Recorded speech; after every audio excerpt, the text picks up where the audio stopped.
Bonjour à toutes et à tous et bienvenue. Nous nous intéressons aujourd'hui dans la séquence invitée à l'enseignement supérieur au Maroc et plus précisément aux écoles de management. Dans le ranking 2019 du magazine Jeune Afrique spécial école de commerce, sachez que 6 écoles marocaines figurent dans ce top 10. Et parmi elles, la plus jeune, Adalia, qui est représentée aujourd'hui sur notre plateau de Média TV par sa directrice académique. Majdoline Tahli, bonjour et bienvenue. Bonjour, tout le plaisir est pour moi, merci.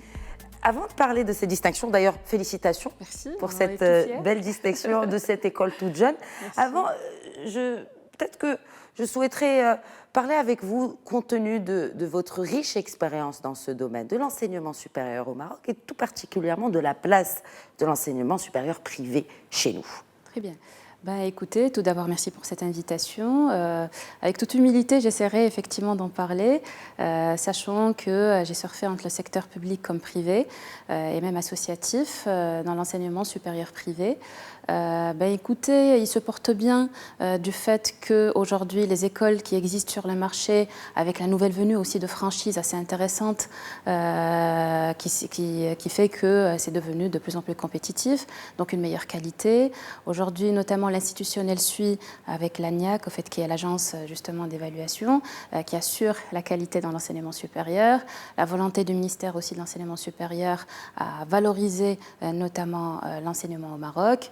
Et puis l'intéressement aussi de cette Jeune Afrique justement au Maroc concernant l'enseignement supérieur en étant justement le numéro 1 en Afrique en termes de, comment dirais-je, d'enseignement supérieur privé.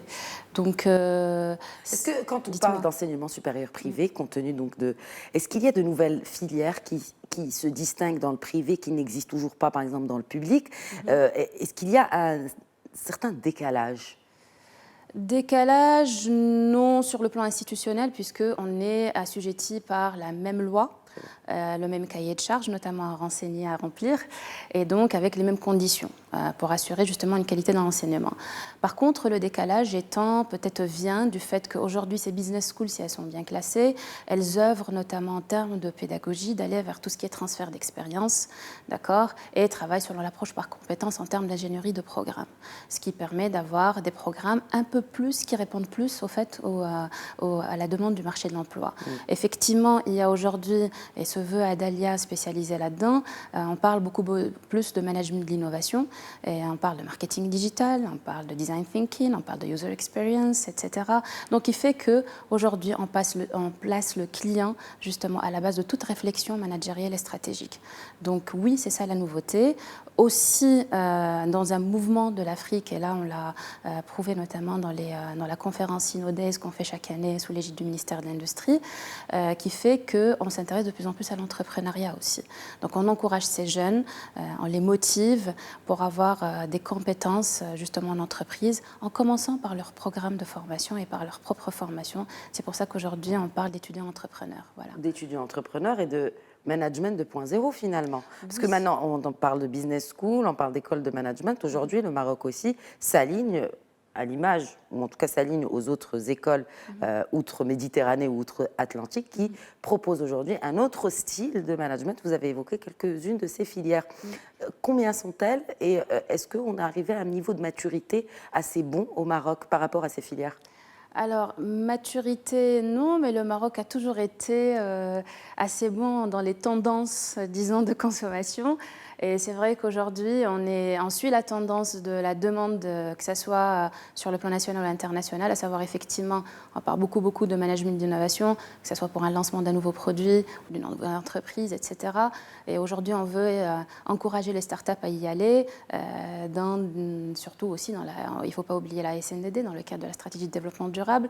Donc il y a beaucoup d'avènements, de nouvelles entreprises, de nouveaux produits sur le marché et tout, ce qui fait qu'effectivement, tout ce qui est outils de prise de décision ou outils managériels devrait suivre. C'est pour ça qu'on parle de management d'innovation qui est focus plus ou moins sur le client et sur les besoins du client final et du consommateur final. C'est pour ça aussi qu'on parle d'expérience client qui est devenue de plus en plus, comment dirais-je, des outils utilisés par l'entreprise pour pouvoir pénétrer un nouveau marché ou avoir des parts de marché, etc. Une business school, ça devrait le suivre, c'est clair.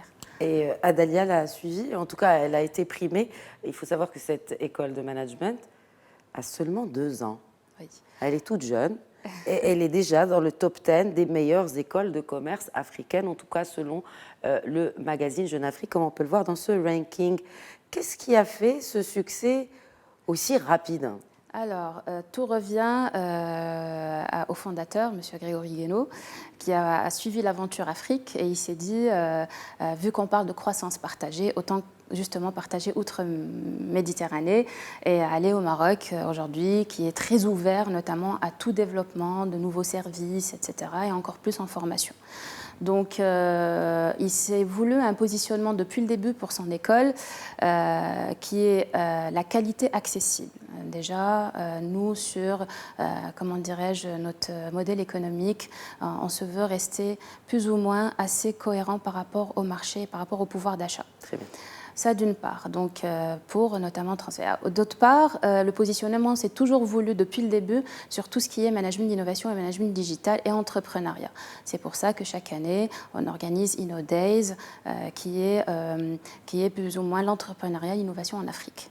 Donc on invite soit du monde académique, puisqu'on est déjà partenaire par exemple avec Pont-Chaussée Paris Business School, Neoma Business School, lui-même HEC, donc on invite notamment de grandes HEC qui ont travaillé pour le compte d'Apple et autres et qui parlent effectivement aujourd'hui le langage design thinking, j'insiste. D'ailleurs, j'y viens.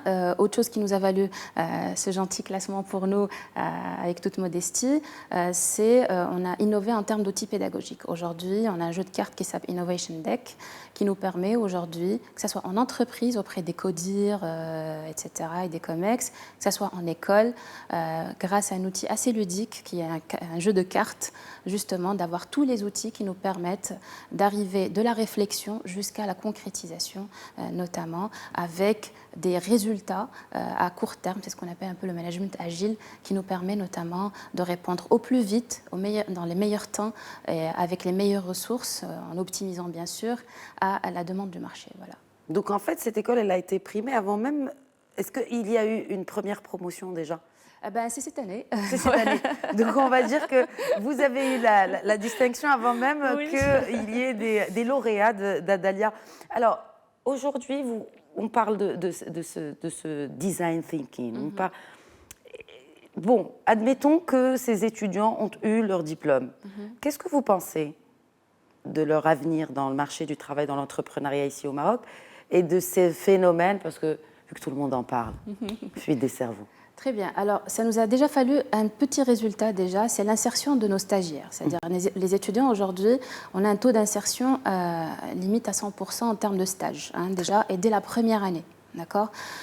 Justement, Design Thinking, aujourd'hui, on a un étudiant, il sera ravi de savoir que j'ai cité son prénom, Johan Asamoah, qui travaille chez Price, aujourd'hui, justement, qui a ouvert sa filiale en tout ce qui est Design Thinking et User Experience. Et là, il suit justement l'accompagnement de Price, qui est une grosse boîte internationale, ça on le sait très bien.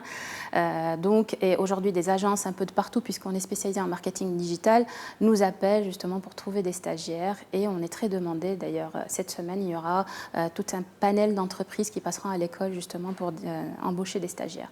Donc déjà, après, on est aussi dans l'exécutif. Donc on a des étudiants qui sont en situation d'alternance, aussi, qui sont placés dans des bonnes agences, des entreprises aussi, et qui arrivent à dire oui, il y a compatibilité entre ce qu'on étudie, d'accord, et puis ce qu'on applique notamment, et ça nous permet d'évoluer dans notre fonction.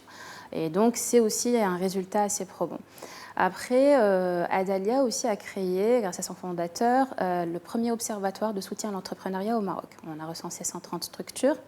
Ce qui fait, ça donne une appréciation, parce que les institutionnels n'ont pas, les groupements d'entreprises n'ont pas, et bien sûr la partie recherche, c'est-à-dire les universitaires ne l'ont pas.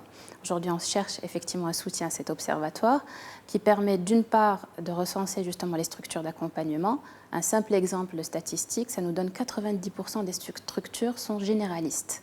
Ce qui fait qu'on ne va pas être réellement compétitif par rapport à d'autres pays, si on parle du Nigeria ou si on parle d'autres pays juste en Afrique. Où l'accompagnement figure aussi dans l'enseignement public. Oui, en principe, oui. C'est-à-dire, je sais que, sans citer quelques universités qui ont déjà commencé à travailler sur des Fab Labs, etc., qui leur permettent notamment une réelle application, surtout dans la recherche appliquée, qui permettent un peu de développer des services beaucoup plus pointus et beaucoup plus spécialisés.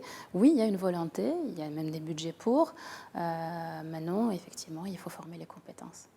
Et justement, Adalia le fait, ou en tout cas est bien parti pour le faire. Très bien, oui, je dirais la chose. L'avenir. Alors, l'avenir étant de... C'est un appel, au fait. C'est un appel à soutien à ce genre d'initiative. Aujourd'hui, si c'est une école aussi jeune, après 2 ans d'accréditation, a pu, disons, trouver sa place, avoir une très bonne appréciation, parce que notre, disons, positionnement était toujours vis-à-vis de l'entreprise, donc on a une bonne appréciation du tissu socio-économique. On est un peu connu beaucoup plus par les entreprises que les bacheliers. Ça nous permet, ce qui est important, c'est de se dire qu'on a besoin de soutenir, que ce soit l'institutionnel ou que ce soit l'entreprise, de soutenir ce genre d'initiative, notamment ces écoles aujourd'hui qui œuvrent de former des compétences qui sont, comment dirais-je, exploitables sur le marché. Nasdoulin Tahri, merci beaucoup d'avoir répondu aux questions de Médien TV. Merci beaucoup. Merci à nos téléspectateurs de nous avoir suivis. L'info continue sur Médien TV. Médien TV Afrique, très bonne suite des programmes.